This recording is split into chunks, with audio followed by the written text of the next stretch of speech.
In today's video, I'm going to teach you how to use PayPal to purchase ChatGPT Plus through the Apple App Store or Google Play.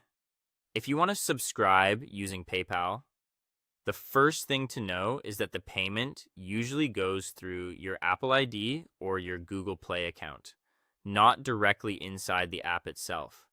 That means you need to make sure PayPal is already added as a payment method on your device, and whenever possible, set as your primary payment option. This helps avoid payment conflicts when the store tries to process the subscription. Before you begin the purchase, take a moment to confirm that your PayPal account is ready to be charged. Make sure there are sufficient funds available, or that a valid card or bank account is linked to PayPal.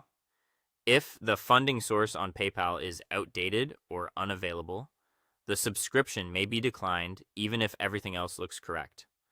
Once that is checked, open the official ChatGPT mobile application on your phone or tablet. Sign in to your account, then go into your account settings. From there, look for the option to upgrade your ChatGPT plan.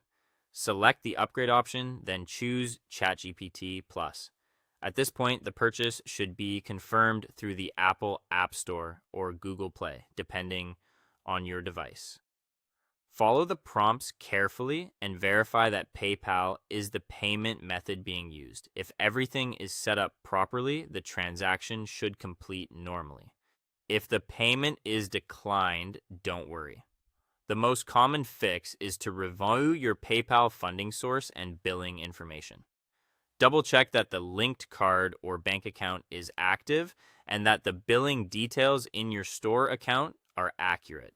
In some cases, simply having PayPal added is not enough if the backup funding method has an issue. If the problem continues, remove PayPal from your Apple ID or Google Play payment methods, then reconnect it again.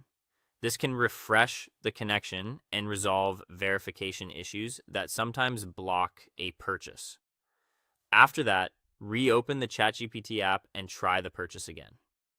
A fresh attempt after reconnecting PayPal often works better than retrying immediately without making any changes. Finally, if the payment went through successfully, but ChatGPT Plus is not showing in the app, use the Restore Purchases option. This can sync your subscription status and make the Plus plan appear correctly on your account. Follow these steps carefully, and you should be able to complete the subscription with PayPal much more smoothly.